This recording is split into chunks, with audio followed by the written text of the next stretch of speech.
Sound of hammers striking polished stones.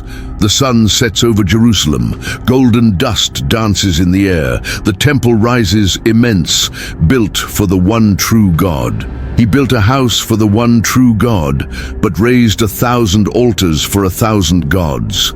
Can you hear the sound of sacred chants echoing? Deep voices in unison praising the Lord of Israel. Incense rises in slow spirals. Gold gleams. Everything seems perfect. But as we turn the corner, we see colorful veils fluttering in the wind. Foreign women arrive with gentle steps. They laugh, exchange glances, carrying boxes of pagan incense. The temple priests stop to stare. An awkward silence falls on the cold stone. Would you trade the one true God for limitless pleasure? King Solomon was the wisest man of his time, the richest, the most respected. He built the temple that would become the ultimate symbol of the covenant with the living God. Under his rule, Israel knew peace, prosperity, fame, but he made a choice. Between the God who crowned him and the pleasure that seduced him, between the sacred covenant and the tempting invitations of foreign peoples, between wisdom and vanity. Today we're going to dive into this biblical mystery that still challenges us. A biblical story that reveals secrets about the most dangerous downfalls, the ones that begin in the heart. The sound of hammers shifts into distant drums. Strange rituals begin to fill the air. The clear smoke of sacred incense mingles with dense, almost suffocating vapors. We see a quick cut, the entire temple bathed in light, and then makeshift altars sprouting like weeds around it. How could someone so wise make the most foolish choice? There are secrets in the Bible that are not just meant to tell the past, they're part of a living theological interpretation that exposes our own choices today. Can you feel the cold wind blowing between those altars, or the emptiness that forms when we trade the eternal for the temporary? Today we'll reveal how Solomon, the king of the temple, became a servant of pleasure, how idolatry turned covenant into betrayal, and what that says about us. Stay until the end. You'll see with new eyes the power and the danger of having everything except God. Comment, "I choose God," to declare your faithfulness right now. Silence. The camera slowly moves in on the altar. A single beam of light illuminates only the dust on the ground. The sound of the wind carries away the broken promise. The silence of the night covers Jerusalem like a heavy cloak. A young prince kneels in a room lit only by flickering oil lamps. The wind slips through the curtains, cold and silent. He is alone, but someone is listening. Before we go on, think with me. How many people today need to hear this biblical story to remember the value of a sincere request to God? Share this message with those you love. Leave your like and subscribe to the channel so you don't miss any of these Bible secrets that can transform your life. Let's spread this wisdom together. Now close your eyes and imagine God appears in a dream. His voice resounds deep, powerful, yet patient. Ask what you will. Solomon swallows hard. His heart races. He could ask for gold, revenge, long life. But his voice cracks with emotion as he says, "Grant me wisdom to govern your people." In the first book of Kings, chapter 3, verse 9, we read this sacred moment. "Give therefore thy servant an understanding heart to judge thy people, that I may discern between good and evil." The sky seems to open in a gentle radiance, a dream that doesn't feel like a dream, a covenant sealed in silence, carved not in stone, but in the heart of a king. Have you ever wondered what you would ask for if God offered you anything today? When morning comes, Solomon is changed. His eyes shine with a new weight. He sits to write proverbs, weighing each word as if shaping destinies with phrases. The court gathers to hear him. Diplomats travel for weeks just to see him settle disputes with a single judgment. This biblical mystery isn't just about an ancient man. It's about us, about how we can ask for the right thing and still fail afterward. Wisdom spreads through Israel like a cool breeze. Fields flourish, the people sing. The newly built temple glows at sunset. But there's a sound in the background, a muffled murmur, quiet laughter among foreign envoys. Gifts begin to arrive with something more. Promises of eternal friendship, political alliances. The music of the Levites mixes with diplomatic voices. And Solomon, now famous as a wise judge, must also be a shrewd negotiator. The spiritual mystery in this passage is clear. The covenant with God is not just a contract, but an exclusive relationship. In the palace corridors, servants speak in many tongues. Advisors discuss treaties, trade routes, taxes. Ambassadors flatter. He smiles, ponders, agrees. The ivory throne grows in grandeur. Israel shines before the world. But the king's heart begins to rationalize what he should resist. How can we rule a kingdom if we can't control our own desires? In a corner of the corridor, a servant watches in silence. He holds a scroll of ancient laws, but does not dare remind the king of them. The music swells in the throne room. Voices, laughter, deals. A rare gift is presented, a princess promised in alliance. The chains are still invisible, but they're already tightening. Can you feel it? It's an invitation in disguise, a deal that seems advantageous, but costs your soul. The flames of the lamps flicker as the king's voice orders more wine, and in the background we hear a new sound, not of worship, but of endless negotiation. The shadows lengthen in the royal hall, preparing the ground for what is yet to come. The sound of Jerusalem's gates opens with a muffled crash. There is no war, but there is conquest of another kind. Diplomatic. Caravans wind through the stone streets. Colorful fabrics ripple in the desert wind, announcing foreign luxury. Camels kneel with effort, their loads creaking, boxes of spices, jewels, musical instruments never seen before. Ambassadors dismount, wipe their sweat, and smile with reverence. Solomon waits for them in the ivory throne room. His gaze is sharp but weary. He speaks in a low voice, but no one dares interrupt. He negotiates, seals pacts, shakes hands with royalty.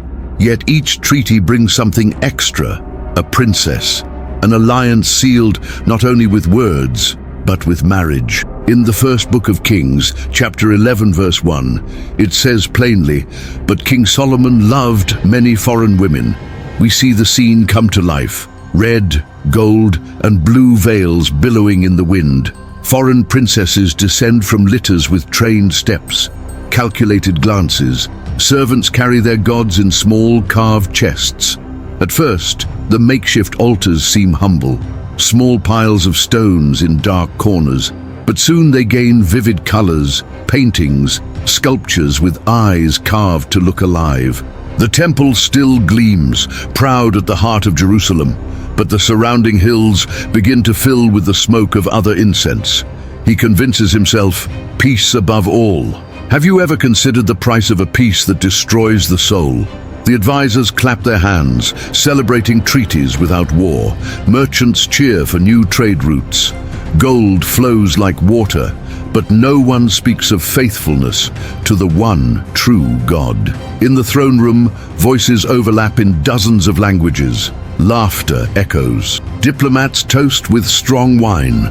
In darker corridors, foreign priestesses whisper different chants. Fires burn herbs that give off heavy smoke. Strange symbols are drawn on the ground with colored powders. This is the biblical mystery few like to remember. Human alliances can become spiritual chains. Solomon walks through these corridors. For a moment, he frowns at the smell, but he says nothing. The scribes record each new treaty in careful lettering, but they do not write about the spiritual cost. This biblical story shows us how political decisions can turn into idolatry without fanfare, without violence, only with consent. Have you ever wondered which Bible secrets are so dangerous because they seem so logical? He wrote about wisdom, but now practices diplomacy as a weapon of survival. He forgets the simplest spiritual mystery. Thou shalt have no other gods before me. The chains are still invisible, but they tighten like steel. In his private chamber, he looks at the map of Israel spread out on the table. Red lines connect kingdoms, alliances, fortifications. But under the flickering lamplight, cracks appear in the parchment. Thin, growing. The sound of chains echoes, not real metal but commitments that enslave. Solomon presses his hand to his forehead, breathes deeply. He knows he has lost something, but cannot name it. And you? What alliances have you made to avoid confrontation, but that draw you away from God? The hall slowly empties. The night wind blows through the half-open doors, extinguishing candles. And in the darkness, the rival altars seem to glow more brightly than ever. The palace doors open for another kind of procession. No embassies, no treaties, only celebration. Foreign musicians settle in the corners, tuning instruments that buzz like nocturnal insects. Sheer fabrics ripple in the heavy, incense-laden air. Torches cast pulsing shadows on the stone walls. The muffled sound of drums marks the rhythm of bodies dancing without shame. Colored veils swirl like serpents, hypnotizing onlookers.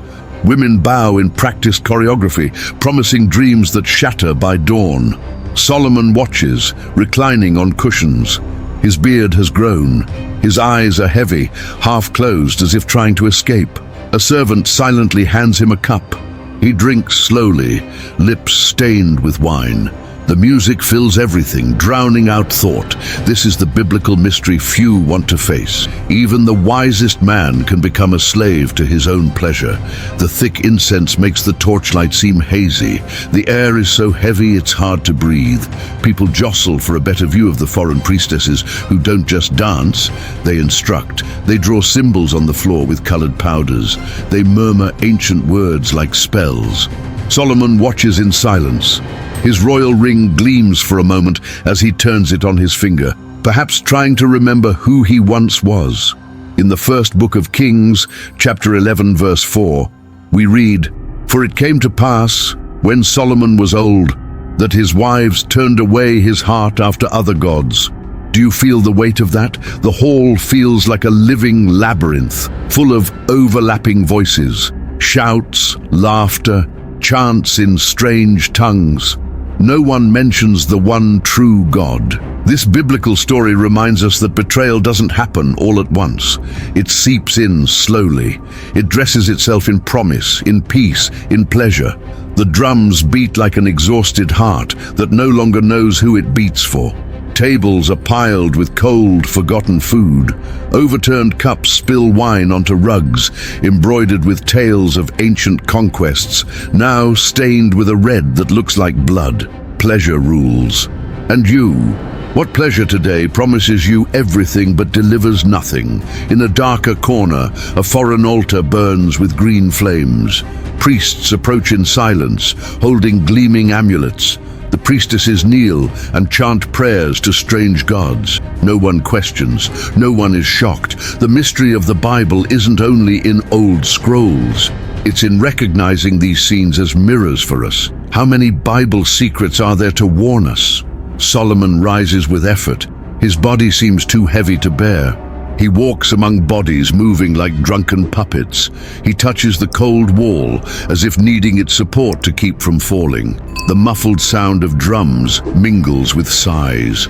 A woman whispers something in a language he doesn't understand, and he doesn't ask. He simply follows. 1,000 women could not fill the emptiness that only God could.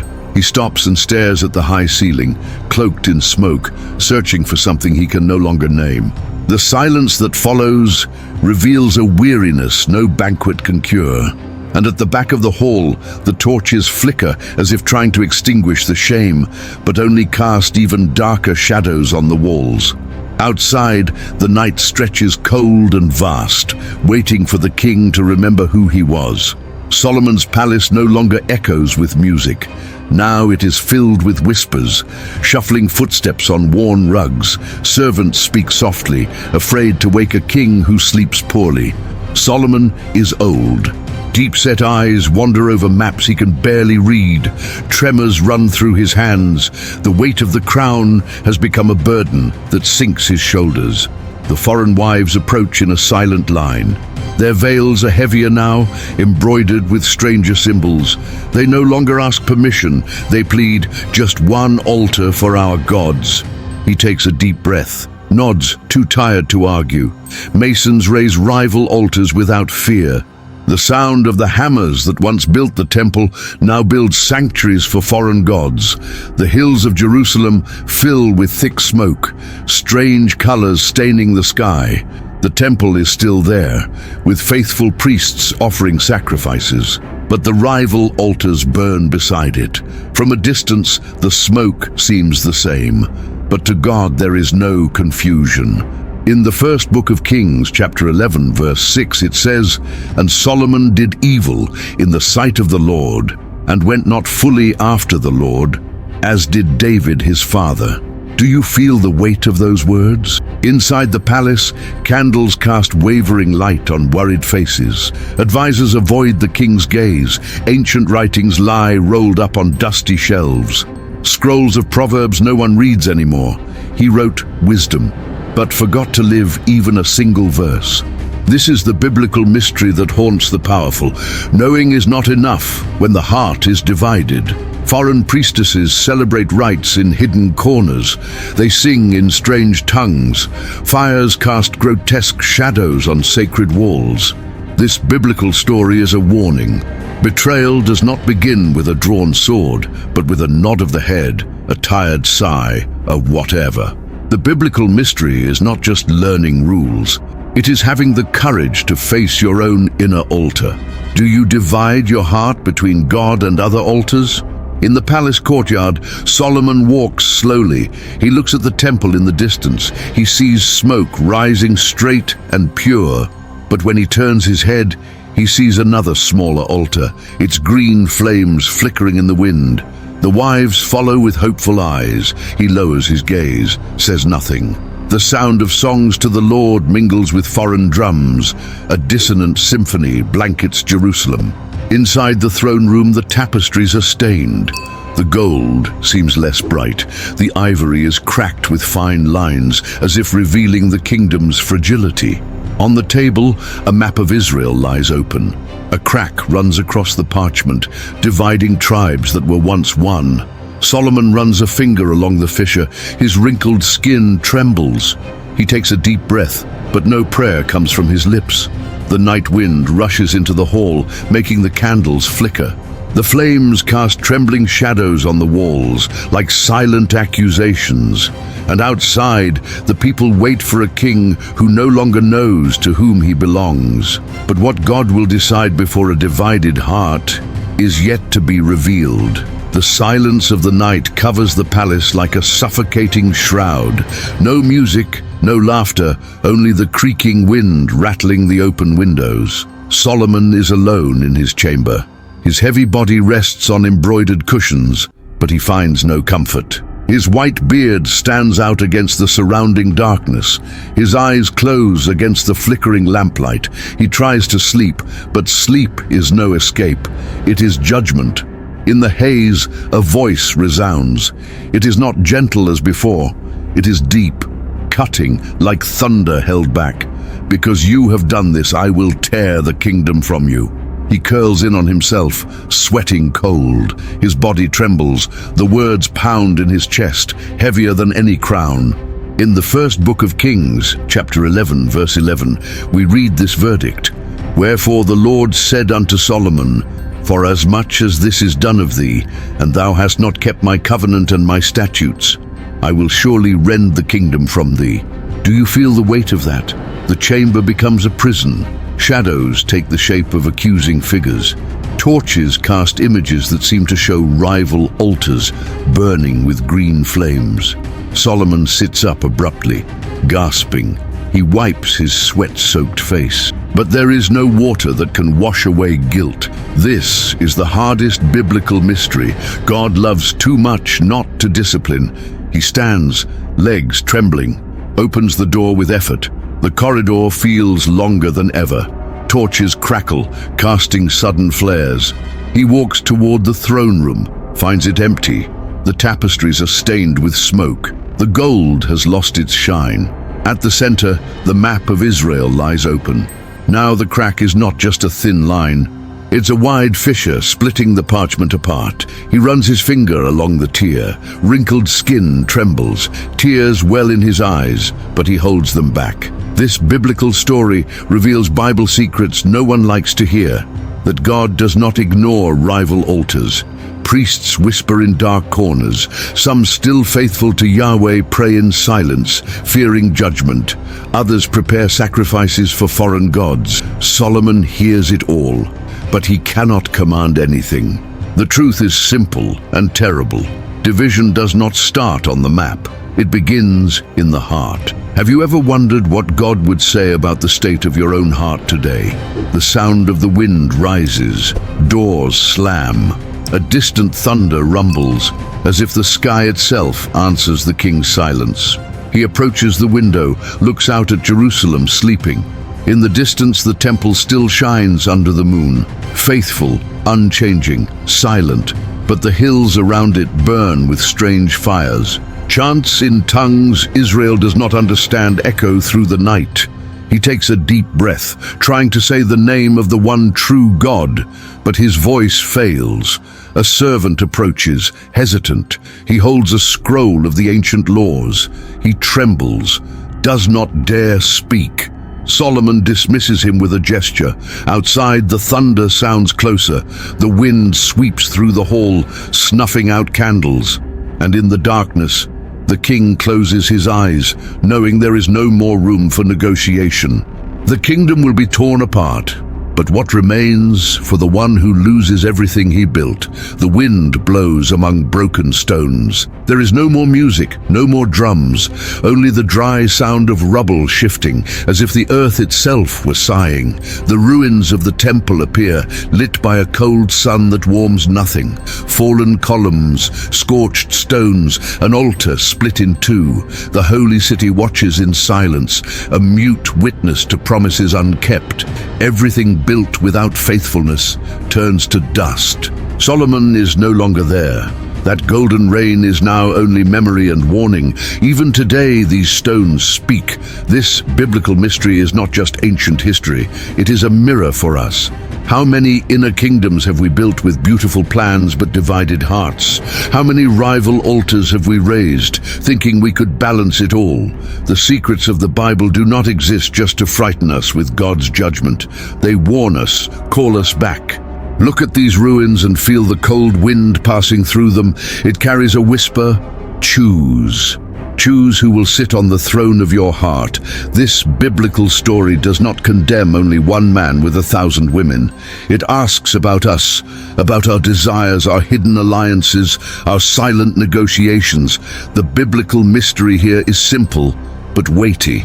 God does not accept rivals, not because he is insecure, but because he is the only one who saves.